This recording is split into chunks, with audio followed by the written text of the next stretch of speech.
앞 시간에는 뭐 고대의 톡이라든가 뭐 그 이집트의 피라미드라든가 뭐 이런 거를 뛰어넘으면서 비잔틴 예술에서 르네상스 시대의 원근법으로 가기 전까지를 한번 우리가 한번 훑어봤어요. 과학과 미술과의 관계, 원근법에 도달할 때까지의 그 과정.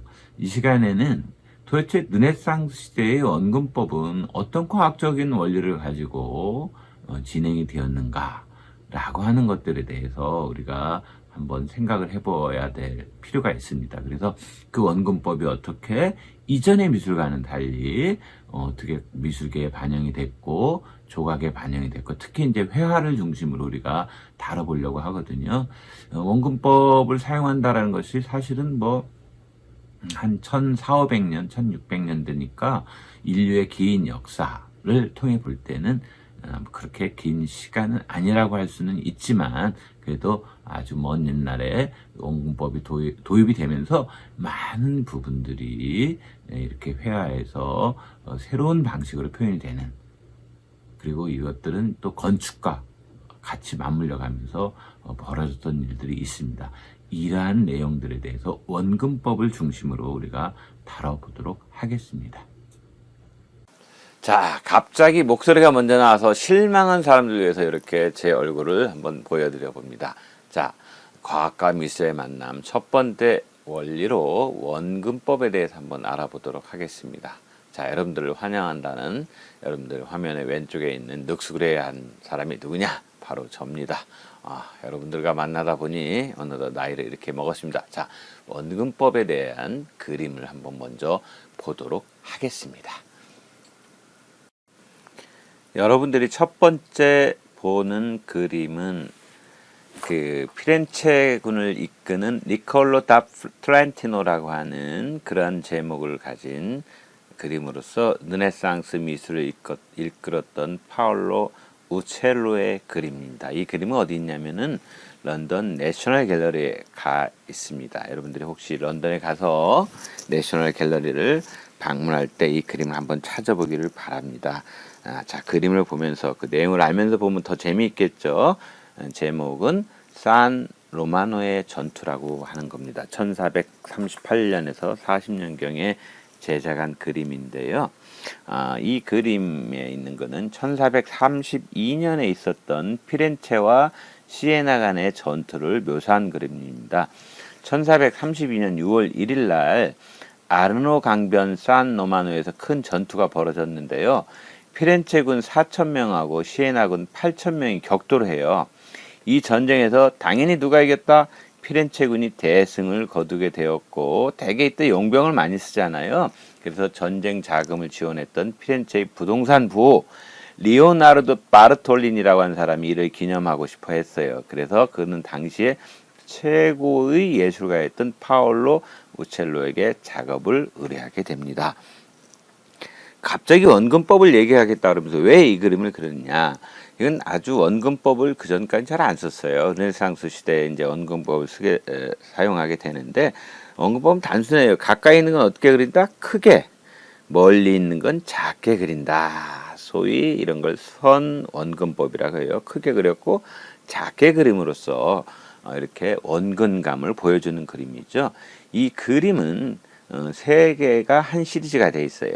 나머지 두 개는 어디에 있느냐? 어디에 있을까요? 나머지 두 개는 바로 우피치가 아니라 뭐죠? 우첼로가 작업을 했던 피렌체에 있는 우피치 미술관이 있습니다. 우피치 미술관이 이렇게 생겼어요. 자, 여기로 들어가가지고 이쪽으로 쭉 보고 다시 이렇게 해서 보도록 되어 있습니다. 가게 되면 꼭 보실 수 있도록 하고, 사람이 많이 갈 때는 굉장히 그 입장 인원을 제한하거든요. 그래서 미리 그 인터넷으로 티켓팅을 하고 방문한 시간을 맞춰서 들어가면은 시간을 절약할 수 있겠죠. 자, 그렇죠. 베르나르디 델라 치아르다가 창에 찔리는 그림을 그렸어요. 역시 원근법을 표현하고 있습니다. 또 한 장의 그림은 어디 있느냐? 여기에 있어요. 여기 어디예요? 루브르 박물관. 미켈레토 아텐돌로가 구원병을 이끌고 나타나다. 이런 그림입니다. 자, 이런 세 개의 그림이 한 시리즈로 되어 있습니다. 자, 원근법을 초기 원근법, 가까이 있는 것은 어떻게 그린다? 크게 그린다. 멀리 있는 것은 작게 그린다. 이런 것을 표현해 놓은 사람입니다. 앞에서 말씀드렸지만 그 우첼로의 그림을 보면은 가까이 있는 것은 됐다 크게, 멀리 있는 것은 아주 작게 그림으로써 원근법을 실행했는데, 이런 걸 우리가 선 원근법이라고 합니다. 여기 그림을 보면 아시겠지만 여기 보면 어때요? 여기 가까이 있는 것과, 그죠? 예, 가까이 있는 것과 또 멀리 있는 것. 자, 멀리 있는 것. 여기서 이 시각이라고 하는 게 있죠. 그래서 가까이 있는 건 시각이 크고 멀리 있는 건 시각이 작은 걸 알 수가 있어요. 그런데 가만히 보면 선응원법으로 표현했을 경우에는 일상적인 체험하고 동떨어진 착시 효과를 우리가 볼 수가 있는데, 여기 보세요. 이게 피사의 사탑이죠. 피사의 사탑. 그런데 여기 저죠. 그죠? 제가 이렇게 미는 듯한 이런 장면을 연출했어요. 가까이 있는 저와 멀리 있는 피사의 사탑을 동시에 잡아본 거죠. 이런 착시 효과를 일으킬 수가 있어요. 정말 원근법으로서 이것이 우리가 먼 것과 가까운 것을 정확하게 표현하고 있느냐? 퀘스천. 그죠? 아닐 수도 있죠. 이게 선원근법의 불편한 진실이라고 할 수가 있겠습니다. 사실 선원근법의 선구자라고 하면은 건축가인 브루넬레스키를 손꼽을 수가 있겠습니다. 여러분들 피렌체 두오모는 이제 성당이라는 뜻인데, 대성당 두오모 앞에 있는 요 산조반니 세례당이라고 하는 데가 있어요. 이걸 건축을 하는데 이 사람이 이런 도구를 이용해 가지고 이렇게 잘 그 축조를 해 가지고 그 건축을 했어요. 여하튼 이제 선원근법의 불편한 진실은 일상적인 체험과 동떨어진 착시 효과를 불러일으킨다고 했는데, 바로 이 브루넬스키가 작업한 것을 미술가들이 받아들여 가지고 이거를 그림으로 표현하게 되죠. 자, 여기 가서 꼭 봐야 되는 것이 있어요. 지옥과 관계된 거니까 여러분들 꼭 보고 나중에 가면은 선생님한테 메일을 보내세요. 선생님, 제가 피렌체에 가서 이 산조반니 세례당에서 이 건축한 걸 이렇게 보면서 브루넬스키하고 이 사람이 선원근법에 의해서 건축을 했구나라고 하는 걸 보고 왔어요라고 메일을 보내기를 바랍니다. 물론 보낼 사람이 자, 이번 그림은 역시 런던 내셔널 갤러리가 가지고 있는 성 우르술라가 출항하는 항구라는 그림으로 1641년에 제작한, 17세기에 제작한 그림입니다. 클로드라고 하는 작가가 그린 그림인데요. 이 그림을 우리가 방점을 두고 봐야 되는 거는 멀리 희미하게 표현한 것과 그 다음에 이렇게 또 모아지는 소실점이라고 그러죠. 우리가 선응원법에서 얘기하는 이 소실점을 여기다 찍으면서 먼 것은 또 희미하게 표현했다는 겁니다. 이 기둥은 여러분들이 여행을 하게 되면 어디서 볼 수 있느냐? 성 베드로 성당 어디 있죠? 바티칸에 있는 그 기둥에서 따온 거라고 그래요. 자, 전설에 따르면 성 우르술라는 원래 기독교인이었고 당시에 그 비기독교 나라인 영국 왕자의 청혼을 받게 돼요. 그런데 이제 당신의 청혼을 내가 받아들이려면은 세 가지 조건을 실행해라. 1번, 3년을 기다려라. 2번, 공주와 귀부인 10명, 그리고 그들의 시중들 각각 1000명, 즉 11,000명의 처녀들을 어떻게 준비시켜달라. 세 번째, 그들이 탈 배 준비해달라. 사실은 굉장히 무리한 요구였죠. 결혼하기 싫다는 얘기했어요. 그랬는데 놀랍게도 이 조건은 받아들여졌고, 이 그림은 그 전설의 바탕을 둔 그림이에요. 11,000명의 처녀와 함께 순례 여행을 위해 출항하는 모습이에요. 결론은 어떻게 됐을까요? 자, 로마의 순례 여행을 마친 이들은 돌아오는 길에 라인 강변에 있는 퀼른, 여러분들은 이제 다니다 보면은 퀼른도 가게 될 때는 퀼른 대성당이 굉장히 유명한데 퀼른에 머무르게 되는데, 여기에서 기독교도라면은 무조건 죽이는 훈족을 만나게 돼요. 그런데 이들 훈족은 공주를 제외한 나머지 모두를 죽이고 공주의 미모에 홀딱 반했어요. 그래서 훈족의 추장은 그들의 규율을 어기고 공주를 죽이지 않고 결혼하자고 졸라대죠. 그런데 공주의 대답은 뭐? No! 결국 공주는 이교도인 훈족의 화살을 맞아 순교하게 되죠. 이러한 전설의 바탕을 둔 슬픈 그림입니다. 왼쪽 그림 건물은 아까 말한 베드로 성당인 몬트리올 교회를 토대로 그려진 것이라고 해요. 클로드는 국제적인 명성을 얻은 풍경화가로 알려져 있습니다. 자, 그림의 광어는 떠오르는 배입니다. 이 떠오르는 떠오르는 태양입니다. 자, 이 떠오르는 해가 모든 선들이 보이는 아까 뭐라고? 소실점. 그래서 클로드는 빛과 공간의 조화를 이렇게 이뤄내고 있습니다. 그 전에 작가들은 되게 뭐 인물화를 그린다거나 이렇게 했지만은 전설의 바탕을 둔 이런 그림을 그리게 됩니다. 그림 감상 잘 했죠? 자, 이러한 것이 왜 원근법하고 관계가 있느냐? 첫째, 떠오르는 태양 부분을 소실점으로 잡았다라는 거. 선 원근법에 기초하고 있고, 그런데 또 멀리 떨어진 이 부분은 또 희미하게 처리를 하고 있습니다. 부연 설명. 여러분들이 혹시 쾰른에 가게 되면은 이 세인트 우르슬라, 즉 우르슬라 성 우르슬라 공주의 모습이 담겨져 있는 그림이 있고, 그 그림이 있는 성당을 볼 수가 있을 것입니다. 한번 찾아가서 그 앞에서 기념사진 아니 볼까? 기념사진이 아니라 인증샷을 찍어서 저한테 역시 메일로 보내주시면 감사. 자, 계속 이어나가도록 하겠습니다. 자, 선언근법에서 아까 성 우르슬라의 그 그림에서 보면은 먼 것을 어떻게 해요? 희미하게 처리했죠. 자, 이런 걸 우리가 대기원근법의 시초다. 즉 공기원근법, 즉 대기의 상태를 보여주는 이런 거예요. 그러니까 먼 것을 볼 때는 빛의 산란 현상이나 이런 것들 때문에 희미하게 보여요. 이걸 완벽하게 표현했던 사람이 누구냐? 여러분들이 잘 알고 있는 레오나르도 다빈치. 레오나르도 다빈치. 빈치 마을의 레오나르도. 빈치 마을은 어디냐면은 피렌체하고 피사 사이에 제가 이제 한번 그 마을 앞을 지나간 적이 있습니다. 거기에 있습니다. 자, 파리 루브르에 소장이 되어 있는 성 안나와 성 모자. 자, 예수님의 어머니를 마리아라고 그러죠. 마리아의 어머님, 즉 예수님의 외할머니 이름은 누굴까요? 예, 안나입니다. 안나. 그래서 지금 현재 이렇게 보면 뭐예요? 예수님의 어머니가 예수님의 어머니, 즉 외할머니 무릎에 앉아 있고 거기서 어린 양과 노는 예수를 이렇게 당기는, 이렇게 안으려는 그림이죠. 근데 저 멀리 그린 걸 보세요. 굉장히 희미하게 처리를 했죠. 희미하게 처리 가까운 것은 선명하게 처리를 했어요. 그 다음에 이 그림을 보면은 예수님의 어머님이 입고 있는 치마의 색깔, 자, 이 물감이 적었기 때문에 이런 물감이나 금빛을 칠해 놓은 것은 당시 그림에서 굉장히 고귀한 사람이다, 중요인물이다, 이렇게 생각하면 돼요. 그래서 이렇게 레오나르도 다빈치가 이런 식으로 표현했던 것을 뭐라고 하냐면 스푸마토 기법이다, 이렇게 얘기해요. 스푸마토, 안개가 이런 것처럼 이런 개념으로, 그래서 스푸마토 기법으로 먼 데를 이렇게 표현하는 그런 그림을 그렸습니다. 그러니까 이런 공기의 빛의 산란 현상, 자연을 그대로 표현한 거죠. 그래서 먼 데를 보면 희미하게 보이잖아요.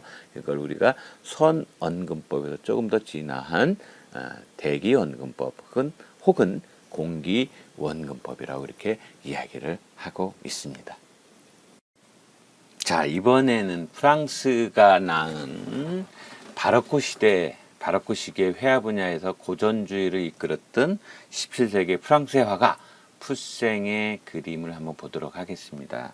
푸생은 16살 때 마을 교회에 그림을 그리기 위해서 방문한 화가를 본 다음에 나도 화가가 돼야지, 그리고 결심을 하고 미술 공부를 위해서 이제 2차례에 걸쳐서 파리에 머물렀지만 별로 성공을 거두지 못하고 어디로 가게 되느냐?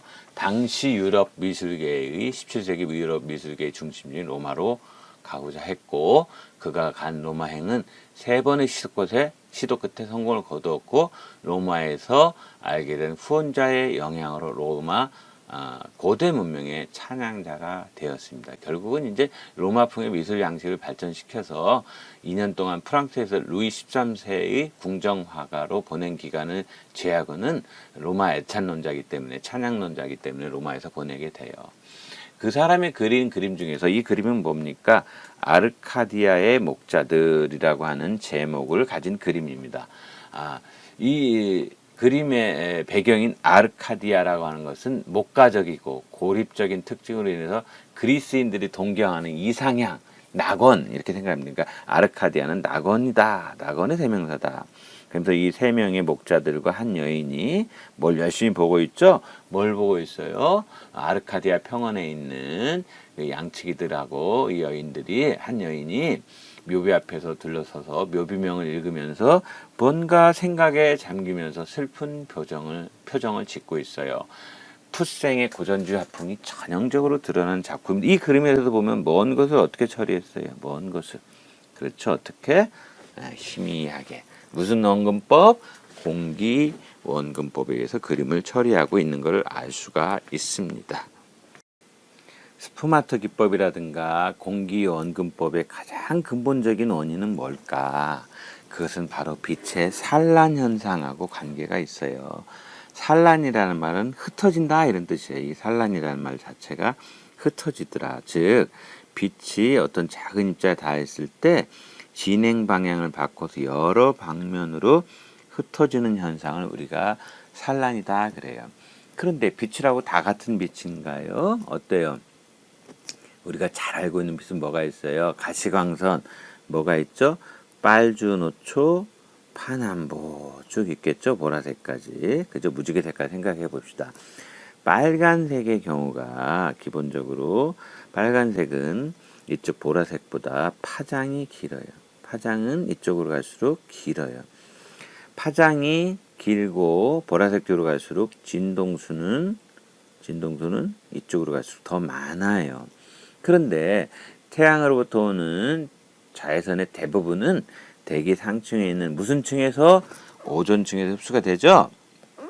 그래서 대기를 통과해서 들어오는 일부 자외선은 대기 입자들과 분자에 의해서 산란이 되고, 자, 이 가시광선 중에서는 어때요? 가시광선 중에서는 보라색 빛은 대부분이 산란이 되고, 그 다음에 그 산란되는 순서가 보남, 파초, 노죽바. 그래서 빨강순으로 산란이 돼요. 그죠? 가시광선에서 그래서 빨간 빛은 보라색 빛보다 10분의 1 정도. 이게 1만큼 산란된다면 여기 10이 된다는 뜻이죠. 그렇게 산란이 되고 있어요. 그렇지만은 빛이 산란이 되는데 비록 보랏빛이 파란빛보다 더 산란되지만 사실은 우리 눈은 보랏빛을 잘 못 봐요. 주로 가장 민감하게 우리가 보는 빛은 뭐냐면은 파란색이 RGB가 민감한데 그 중에 이제 산란되는 순서로 보면은 빨주노초 파남보에서 보남파초 노주빨 순서로 산란이 되는데 파란색이 그래도 산란이 이 빨간색보다 많이 되니까 그래서 파란빛 때문에 하늘이 파랗다고 느껴지는 거예요. 그런데 하늘이 파랗다고 하는 거는 공기가 밝다고 하는 거예요. 먼지 입자라든가 아니면 질소, 산소보다 더 큰 입자들이 많은 것, 주로 먼지 이런 것들이죠. 이런 것에서는 진동수가 낮은 빛이 더 산란이 돼요. 진동수가 어디가 낮다고? 어디가 이쪽이. 그러니까 파란 하늘을 볼 수가 없어요. 근데 언제 파란 하늘을 많이 봐요? 소나기가 내렸을 때. 그래서 화가들이 좋아했던 게 지중해 연안이라고 그래요. 하늘 색깔이 파랗거든요. 자, 그 다음에 구름은 그럼 왜 하얗게 보입니까? 구름은 실제로 이제 구름 안에는 구름은 액체잖아요. 여러 크게 물방울들이 모여 있는데 큰 물방울들은 진동수가 조금 낮은 진동수, 즉 빨간 쪽을 많이 이쪽 방향을 산란시키고 작은 물방울들은 높은 진동수를 빛을 산란시키는데 이 산란된 빛들이 막 섞여버렸어. 빛이 다 모이면 무슨 색깔이야? 그렇죠? 하얀 색깔이죠. 그래서 구름은 하얀 거예요. 그럼 일몰이 붉은 이유는 무엇입니까? 또 이것도 질문 많이 하죠. 그죠? 일몰. 사실은 이제 일몰이 붉다라고 하는 거는 기본적으로 이제 낮은 진동수의 빛이 주로 이쪽이라고 그랬죠. 낮은 진동수의 빛은 질소나 산소에 의해서 거의 산란되지 않고 와요. 그러니까 빨강이나 빨주노 이쪽은 보라나 파랑보다 훨씬 더 쉽게 대기 속으로 뻥 산란이 안 되고 쭉 들어오겠죠. 대기로 쭉 온다 이 말이야. 대기를 뚫고 온다 이 말이야. 산란이 물론 가장 안 되는 빨간빛이 물질과의 상호작용 없이 다른 어떤 빛들보다도 더 많이 대기속을 통과하죠. 그러니까 빛이 두터운 대기속을 통과할 때 낮은 진동수의 빛은 투과한다는 뜻이에요. 높은 진동수는 산란해버리고. 그러니까 결국 태양광선이 우리에게 도달하기 위해 통과하는 경로가 낮보다는 새벽녘이라든가 새벽에 동이 이렇게 트니까 가장 멀게 오겠죠. 혹은 해가 진 이후에 해질 무렵 더 길겠죠. 자, 경로가 길으니까 파장이 짧은 애들은 어떻게 됐어요? 파장이 짧은 애들은 즉 파장이 짧다는 얘기는 진동수가 많은 이런 애들이 얘네는 산란이 돼버리고 진동수가 작은 애들만 더 깊숙이 들어온 거야. 그러니까 태양광선 대기를 지나는 경로가 정오 때보다 일몰때가 더 길으니까 결과적으로 정오보다 일몰때 파란빛이 더 많이 산란돼서 흩어져 버리고 누가 진동수가 낮은 붉은색만 오니까 이럴 때 이제 그 가장 경로가 길어서 그 경로 때문에 이렇게 붉게 빛나는 겁니다. 이걸 화가들이 표현해내는 거예요. 장황한 설명이 있지만 과학적인 원리를 우리가 한번 알아봤습니다.